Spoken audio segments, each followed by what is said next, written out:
La parole est à Monsieur Éric Ciotti. Merci, Monsieur le Président. Ma question s'adresse à Monsieur le Premier ministre. La semaine dernière ont été publiés en catimini les chiffres de la délinquance pour 2019. On comprend, Monsieur le Premier ministre, votre discrétion inhabituelle, car ces chiffres n'ont jamais été aussi mauvais depuis 40 ans, selon l'expression même de l'ancien président de l'Observatoire de la délinquance. La violence s'installe dans notre pays et malheureusement, elle explose même. Nous le voyons au quotidien. Plus 8% pour les coups et blessures, 715 par jour en moyenne, plus 21% en 3 ans, plus 9% pour les homicides, plus 12% pour les violences sexuelles, plus 19% pour les viols, plus 11% pour les escroqueries.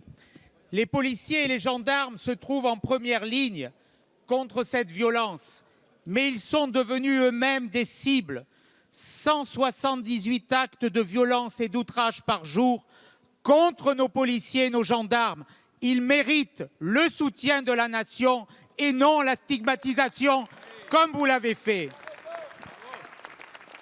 Dans le même temps, nous avons appris que la DGSI considère que 150 quartiers de la République sont désormais passés aux mains des islamistes. Ces résultats signent, Monsieur le Premier ministre, l'échec total de votre gouvernement à protéger les Français. Ils sont la conséquence directe de vos renoncements.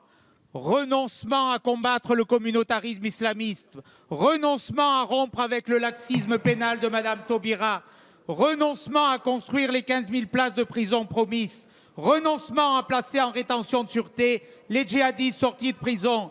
Monsieur le Premier ministre, la situation est grave. Quand allez-vous enfin agir pour restaurer l'autorité de l'État? Merci, Monsieur le député. La parole est à Monsieur Laurent Nunez, secrétaire d'État auprès du ministre de l'Intérieur. Monsieur le Président, Mesdames et Messieurs les députés, Monsieur le député Ciotti, heureusement, la réalité n'est pas aussi noire que celle que vous décrivez, heureusement.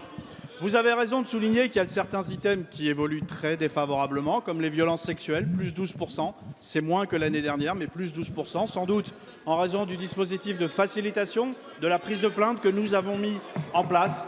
Oui, vous avez raison, les violences aux personnes dépositaires de l'autorité publique, dont nos policiers et nos gendarmes, progressent de 4%. Sans doute aussi est-ce l'effet de la violence des manifestations, notamment de la violence des manifestations des Gilets jaunes. Mais heureusement, Monsieur le député, vous en conviendrez, il y a certains items qui évoluent tout à fait favorablement. Je pense notamment aux vols-violences qui baissent cette année encore de moins 2%. Vous savez, les vols-violences, c'est ce que vous n'arriviez pas à endiguer avant 2012. Vous n'arriviez pas à les endiguer. Et depuis 2007, nous sommes à moins 10%. Même chose pour les cambriolages, Monsieur le député. Les cambriolages cette année sont certes stables, mais depuis 2017, ils baissent de 6%. Et puis les vols liés à l'automobile qui intéressent nos concitoyens, qui baissent encore depuis 2017 de 5%. Donc ce sont des items qui évoluent favorablement. Et vous le savez, Monsieur le député, vous êtes trop au fait de ces questions pour savoir que les chiffres ne traduisent pas la réalité de l'activité des services. Regardez l'action que nous menons en matière de lutte contre les stupéfiants. Plus 12% de mis en cause grâce au plan de lutte contre le trafic de stupéfiants avec le pilotage renforcé que nous avons mis en place à la demande du Premier ministre et du Président de la République et qui produit des résultats tout à fait exceptionnels. Alors non, Monsieur le député, non, vous voyez, la réalité n'est pas si noire que vous la décrivez. Nous allons poursuivre notre action, y compris contre le communautarisme. Dois-je vous rappeler qu'avec Christophe Castaner, nous avons envoyé une circulaire à tous les préfets pour poursuivre une action résolue sur ce domaine depuis la fin de l'année dernière. Et cette action, elle produit des résultats et vous le savez très bien. Et non, Monsieur le député, vous n'êtes pas très bien informé. Les 150 quartiers dont vous parlez, ce n'est pas la DGSI. Monsieur le député, revoyez vos dossiers et nous en reparlerons ensuite. Merci, Monsieur le ministre.